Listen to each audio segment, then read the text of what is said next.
Pra gente terminar, vamos fazer aqui aquela seleção, Alberto. A seleção que você só vai ver aqui no nosso podcast é a seleção dos cientistas brasileiros. Opa, O pessoal diz que Brasil não tem cientista, tem muito. né? O pessoal só estuda lá na escola, é Newton, é Schrödinger, é Planck, não tem nenhum José da Silva. O pessoal fica achando que não tem. Vamos mostrar pro pessoal então que tem? Bora. 10 cientistas brasileiros, vamos fazer aqui a escalação, eu vou falar 5, eu escolhi 5. Meu colega escolheu 5. Seleção mista, né? Mista. Homem e mulher aqui, porque Isso, vamos exatamente. valorizar todos os lados aqui. Eu vou começar com um que todo mundo já ouviu falar, mas acho que ninguém sabe que ele foi um cientista, que é o José Bonifácio. É Sabia mesmo? que ele tinha sido cientista? Ele foi cientista? Foi cientista. O José Bonifácio, abolicionista. José Bonifácio É, de Andrada, como é que o pessoal chama? Patrono da Independência. Aham. Tem um professor que agora não vou lembrar o nome, que ele publicou 2 artigos muito legais na revista chamada Química Nova, Olha aí. que fala do José Bonifácio e de outra personalidade que não era cientista, mas gostava muito de ciência. Sabe quem? De química, gostava muito de química. Dom Pedro II. O Dom, ele realmente era, ele gostava de ciência, sim. Dom sabe? Pedro II, Perfeito. não sei se ele tinha um laboratório, mas voltando a falar do Bonifácio, por que que eu digo que ele é um cientista antes, evidentemente, de ser político, né? Ah. Ele participou, de forma meio indireta, da descoberta de um elemento químico. E um elemento químico que hoje em dia é extremamente importante, que é o lítio. Conhece o lítio? Sim. Das baterias de lítio e tudo mais, né? O lítio foi extraído de um mineral que o José Bonifácio que descobriu. Tá brincando. Sim, teve 2 minerais que ele descobriu, petalita Aham. e espumodênio, se eu não me engano. É mesmo. Ele fez uma viagem sobre vários países. Imagino que quando era jovem, antes de se envolver com política, né? Aham. Identificou lá os minerais, fez a caracterização, deu o nome de petalita, não sei o quê. Inclusive tem um mineral chamado andradita, Olha que é aí. em homenagem a ele. E dessa petalita, ou do espumodênio, ou dos dois, um outro químico sueco, porque ele achou isso numa mina na Suécia. Ah, tá, não foi no Brasil. Não foi no Brasil. Ele viajou por algumas minas, por alguns países aí, acho que numa cidade chamada Uto, na Suécia. Tinha um mineral lá, e desse mineral que ele estudou, se extraiu o lítio. Então, tu vê lá a Legal. tabela periódica, o elemento lítio. Não foi ele que descobriu, né? Aham. Mas ele participou Da coleta, da da amostra. coleta dessa amostra que veio esse elemento. Inclusive, tem uma carta bem interessante do Berzelius, que foi um químico muito famoso na antiguidade, para outro cientista, o Berthollet, sempre me confundo como é que é o nome dele, citando, porque aquele mineral que o Andrada encontrou, a gente Massa, tirou que o legal. lítio, né? Então, quando eu olhar para a tabela periódica, tem lá a mão do brasileiro José Bonifácio de Andrada no lítio. Então, primeiro na zaga. Botou na zaga, botou na zaga. Vai lá, vai você agora. Não, botar um cara alto na zaga também. É. O Fritz Miller, obviamente, né? Miller, com esse nome, mas é brasileiro. É brasileiro, ele nasceu na Alemanha, né? Mas ele se naturalizou brasileiro, morou aqui em Florianópolis, né? Grande correspondente aí com o Charles Darwin e quem descobriu o mimetismo milleriano, aí, que é um importante mimetismo aí que borboletas e outros animais têm. A primeira pessoa aí que coletou evidências a favor da teoria da evolução para corroborar a teoria do Darwin após a publicação da Origem das Espécies. Então, trabalho feito aqui em Floripa e ele é o maior cientista brasileiro do século XIX, tá? Fritz Miller. E quem não tá falando isso não sou eu, tá? Foi o Ernst Mayr, aí, grande cientista de Harvard, que falou isso aí num livro, Olha que legal. né, há uns anos atrás, né? Então aí botaria junto na zaga aí o nosso Fritz Miller, cara grandão, né? Provavelmente tinha em torno de 1,90 m. Ah, é? Ele é o que algumas estimativas aí tem, então acho que ele ia ser um bom zagueiro, viu? Boa. Eu vi um vídeo teu falando do Fritz Miller, que ele escreveu cartas pro Darwin, Isso. né? E que o Darwin ficou impressionado com o que ele falou, que corroborava a teoria da evolução, né? Ele apresentou alguns indícios muito fortes Exato. que ajudaram a confirmar a teoria da evolução do Darwin, né? Isso, coletados aqui em Florianópolis, Florianópolis. Que onde legal. hoje é a Avenida Beira-Mar Norte, né? Que foi Olha. aterrada, foi nesse local. Sim. E o nosso mangue aqui, do lado da Universidade Federal, agora é chamado de Fritz Miller. Então toda aquela área que é legal. uma unidade de conservação que leva o nome do nosso Fritz Miller, que tem que fazer parte desse time aí de cientistas brasileiros. Excelente. Agora eu vou escalar mais um, então. Opa. Agora já pegamos um da química. Aham. Química ali, barra política, vamos botar assim. Um biólogo, Vamos botar um físico agora. Opa. César Lattes. Já imaginava. Boa. César Lattes, um físico que participou da descoberta do meson pi. Perfeito. Eu não sou da física, né? Não vou daqui dar muitos detalhes, né? Mas eu entrevistei aqui a professora Débora Menezes. Fantástico. A professora Débora me deu aula, não sei se tem aula de física na biologia, não sei se não, tem, mas né? ela era pró-reitora de pesquisa quando eu entrei. Olha, ela podia fazer parte desse time também, viu? Ela é uma baita de uma pesquisadora. Sim. E ela foi a primeira mulher eleita para a Sociedade Brasileira de Física, para presidir, a presidente eleita, né? E ela deu vários detalhes sobre o trabalho do César Lattes, né? Que ele fez umas placas fotográficas diferenciadas lá com boro, subiu uma montanha lá na Bolívia para pegar os raios cósmicos e detectou o meson pi, aí depois ajudou a fazer lá um experimento para comprovar em laboratório, né? Um brasileiro em física de partículas, né? Então, quando a gente estuda aqui física de partículas, é só nome alemão, inglês, né? Mas tem lá César Lattes, não é à toa que a plataforma Lattes recebe o nome dele, né? E uma contribuição realmente significativa de um brasileiro que participou de uma descoberta de uma partícula e não ganhou o Nobel, né? Grande parte porque tinha aquelas políticas, né? Tinha o chefe do laboratório dele, ele era um pesquisador num laboratório, se não me engano, o chefe dele ganhou o Nobel, né? Isso, o chefe dele ganhou. Mas todo mundo reconhece que foi o trabalho dele que ocasionou isso, né? Então, um pesquisador brasileiro com um trabalho extremamente relevante. Isso. Se eu não me engano, eu não posso falar bobagem que não sou físico, né? Mas tem a ver com a força forte do núcleo, não sei das quantas. Porque a galera estava tentando entender o que mantinha o núcleo unido. Os prótons ali que se repelem. Isso. Juntinhos, como é que une esse negócio? E aí descobriram essas partículas, o meson pi foi uma das primeiras. E essa descoberta rendeu 2 prêmios Nobel, na verdade, porque teve um pesquisador japonês que tinha, teoricamente, né, previsto essa partícula aí, ele ganhou, e depois o orientador, ou chefe do laboratório do César Lattes, na Inglaterra, ganhou também, porque na época o prêmio Nobel ele era dado para um cientista apenas, para o chefe do laboratório. Apesar da ciência ela ser uma atividade coletiva e o César Lattes ter sido fundamental para a descoberta do meson pi, porque ele aprimorou as placas fotográficas e teve a ideia de levar lá na montanha na Bolívia, 5.000 metros de altitude, onde você tem uma possibilidade maior de captar esse negócio. E ele conseguiu fazer isso. Então, assim, ele hoje provavelmente teria sido agraciado com o prêmio também como parte da... Ou possivelmente, né? Porque hoje em dia dá para 3 pessoas. Exato, né? Perfeito, exato. Só que na época não era política do prêmio Nobel, razão pela qual ele acabou não levando. Alberto, vamos fazer aqui um bate-volta mais rapidinho, que o nosso tempo tá se esvaindo. Esvaindo o tempo? Olha lá, meu terceiro convocado, vou botar quarto? aqui... Estamos no quarto já? No quarto? Bonifácio, Fritz Miller e o César Lattes. Tá. Meu próximo convocado vai ser o Luciano Moreira, conhece ele? Não, quem é o Luciano Moreira? Luciano Moreira da Wobito. Já ouviu falar na Wobito? Não, tô aprendendo. Ele é um pesquisador atual que estudou aquela bactéria Wolbachia. Perdão. Sim, claro. Bactéria Wolbachia, que ele colocou nos mosquitos Aedes aegypti.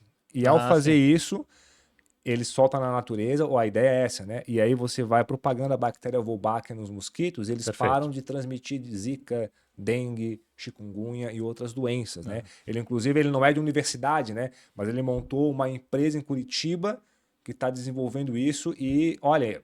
Incrível, assim. Acho que ele começou na Fiocruz, será que não? Isso, tem a ver com a Fiocruz, tem a ver com a Fiocruz. Só que agora parece que ele Agora eu sei que não, lembrei quem. Né? Vai lá, vai tu fazendo o próximo aí. Beleza, próxima, Johanna Debereiner, aí um nome meio esquisito, aí, esquisito não, perdão, nome diferente aí, porque ela é tcheca, né, e casou depois com um alemão, veio pro Brasil. Ela é outra que estaria na lista, na minha opinião, para ganhar um Nobel. Tá? O Brasil não tem nenhum prêmio Nobel. Né? Um que poderia ter ganho é o César Lattes, ela é outra, e vou falar depois um terceiro que realmente deveria ter ganho. Mas a Johanna, ela vem para o Brasil e ela estudou bactérias que fixam nitrogênio. Então, assim, a proteína aí do teu corpo, o teu DNA precisa ter nitrogênio. Só que de onde é que vem esse nitrogênio? Vem do ar que está aqui em volta, né? 80% quase desse ar aqui tem nitrogênio. Quem fixa esse nitrogênio na forma de amônia, por exemplo, são bactérias que vivem em raízes de plantas, beleza? Especialmente leguminosas. E o que ela estudou? Ela estudou essas bactérias, descreveu algumas espécies, e junto com a equipe dela, criou o método de inocular isso nas sementes de soja. Então, quando a gente planta soja no Brasil hoje, ela já vem com essas bactérias que vão fixar esse nitrogênio e com isso a gente não precisa usar tanto fertilizante. E isso, alguns estudos, né, indicam que o Brasil economiza até 72 bilhões de reais por ano. Nossa. Só por não utilizar esse fertilizante, tá? As estimativas são entre 8 e 15 bilhões de dólares. Então, ela, além de ter feito, né, esse estudo absolutamente incrível, né, que economiza dezenas de bilhões de reais na agricultura brasileira, evita que a gente seja dependente ou tão dependente de fertilizantes produzidos em outros países, tá uma questão de soberania nacional, e mostra como o investimento na pesquisa, né, no caso dela foi na Embrapa, que é onde ela trabalhava, Sim. mas o mesmo vale para as universidades públicas, esse pequeno investimento que é feito tem um enorme retorno financeiro Tá certo. para a sociedade. Então, ela também é uma escolha não só pela pessoa dela, né, pela competência da Johanna, mas porque é uma excelente maneira de a gente mostrar para a sociedade, que muitas vezes não entende isso, Sim. que esse investimento, mesmo que seja de alguns bilhões, numa universidade, ela dá um retorno muito maior para a sociedade, tá? Então, a Johanna certamente estaria aí no meu time de cientistas brasileiros. Ó, nosso tempo acabou, então vamos só falar aqui rapidamente. Eu botei umas duas. Não, vamos passar um pouquinho aí, não tem jeito. Vamos passar um pouquinho, ó. Duas pesquisadoras aqui agora. Uma polêmica. É mesmo? Quem sabe a gente faz um episódio para falar desse tema. Eu já sei quem é. Eu queria Já sei chamar quem é. ela. Já sei quem é. É Tatiana Sampaio. Eu já sabia quem era. Né? Com a polilaminina. Perfeito. Mas tem toda a questão do estudo não ter sido publicado ainda, a questão de reprodutibilidade. Criou uma certa polêmica no meio acadêmico. Grupo né? controle. Isso. Eu acho que a polêmica tá relativamente... Claro, tem um pouquinho da polêmica ainda, mas acho que está relativamente assentada essa história. Sim. E que a falta de um grupo controle realmente é uma coisa que precisa ser resolvida. Precisa ser resolvida. Perfeito, mas eu boto fé, porque eu vi uma reportagem e acho que é uma pesquisa excelente. E a última que eu vou botar, Mariângela Hungria, também uma pesquisadora do Embrapa, que revolucionou. Também teve a questão de nitrogênio com usar umas bactérias para melhorar a questão da fertilização do solo. E ela recentemente ganhou um prêmio chamado de Nobel da Agricultura. Eu não vou saber explicar em muitos detalhes, né? Mas eu dei uma lida de uma reportagem, uma pesquisadora que revolucionou aí a agricultura. Acho que tem um pouco da pegada da Johanna do Berheim aí também. Perfeito. Fala os teus dois últimos aí pra gente conseguir fechar e o nosso operador aqui não enxotar a gente aqui. Não, então, acho que tem mais três. Uma, vai lá. Marta Vanucci, tá? Marta Vanucci, uma das pioneiras da biologia marinha no Brasil. Eu conheci o nome dela a partir dos trabalhos delas com água viva, né? Quando eu comecei na minha iniciação científica, mas ela foi muito mais importante que isso. Trabalhou com manguezal, foi na FAO depois. Então, Marta Vanucci tem que estar no time aí da seleção brasileira de cientistas. Walter Terra é uma pessoa que não é tão conhecida, foi meu querido professor de bioquímica na Universidade de São Paulo. No meio acadêmico, ele é muito conhecido. Trabalhou com a questão da digestão de insetos, né? Então, ele é um excelente exemplo de uma pessoa que fez ciência básica em algo que muitas vezes para a população não tem uma conexão direta com as vidas delas. Mas tem por quê? Porque existe pesquisa aplicada para eliminar pragas agrícolas, que são esses insetos. Sim. E para isso a gente tem que saber como é que é o sistema digestivo deles, porque quebrando algumas enzimas ali, você consegue realmente eliminar muitos deles. E é por isso que no meio acadêmico ele é muito conhecido. Então, Walter Terra aí, um exemplo aí de como é a vida de muitos cientistas que a gente não consegue de cara relacionar com uma grande descoberta, tipo Einstein com a relatividade, o Newton com a gravitação, o Darwin com a evolução, mas que estão aí fazendo o seu trabalho no laboratório e que são internacionalmente conhecidos e estão aqui no Brasil. E para terminar, Carlos Chagas, tá? Realmente no ataque. Esse merecia o prêmio Nobel. Então, se tem um brasileiro que merecia ter ganho o prêmio Nobel, é o Carlos Chagas, tá? Então, para mim, né, o Brasil tem 0 prêmio Nobel, né? Mas devia ter tido pelo menos um. Porque o Carlos Chagas, ele vai descobrir, né, a doença de Chagas, que leva o nome dele, ele descobre o vetor, que é o barbeiro, ele descobre o parasita, que é o Trypanosoma cruzi, cujo nome, né, em homenagem ao Oswaldo Cruz, que foi uma espécie de mentor para o Carlos Chagas, mas ele não descobre só isso, ele descobre todo o ciclo de vida do animal, descobre o vetor, que é o barbeiro, descobre como ocorre a infecção, descobre como fazer a profilaxia desse negócio. Então, o Carlos Chagas, ele fez muito mais do que vários ganhadores do Prêmio Nobel de Fisiologia e Medicina.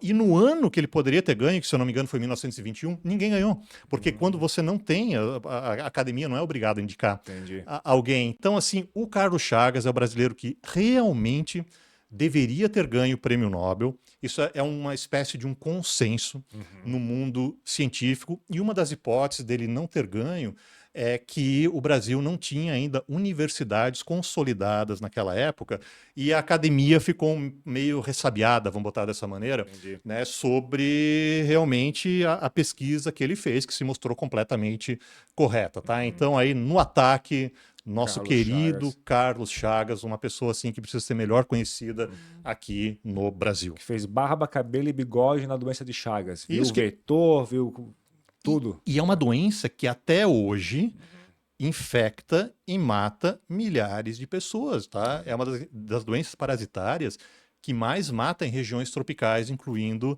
o Brasil. Então não é uma coisa só lá de 1921, é uma coisa que até hoje a gente tem que ficar atento. Tem no centro-oeste do Brasil, tem no nordeste, tem no norte, principalmente, né? Então, não só pela picada do barbeiro, mas também pela infecção em caldo de cana, em açaí que é triturado, ou seja, é um problema que a gente tem de saúde pública até hoje, né? E isso foi tudo descoberto, né? E elucidado sozinho, né? Claro, com uma equipe, mas principalmente por ele, nosso grande Carlos Chagas. Merecia um prêmio Nobel com estrelinha, meu caro. Olha, vou colocar depois essa escalação na descrição do corte. Bora. Tá? Para o pessoal conhecer e aqueles que forem vivos ainda, botar, quem sabe, um linkzinho para quem assistir a gente conhecer esses pesquisadores. Alberto. Meu querido. Muito obrigado novamente. Valeu. E o Hexa é nosso. Opa, bora, vamos torcer, vamos torcer. Amanhã começa. Começa amanhã a Copa. Pessoal, muito obrigado pela sua presença. Compartilha esse vídeo, bote um comentário e até a próxima. Grande abraço.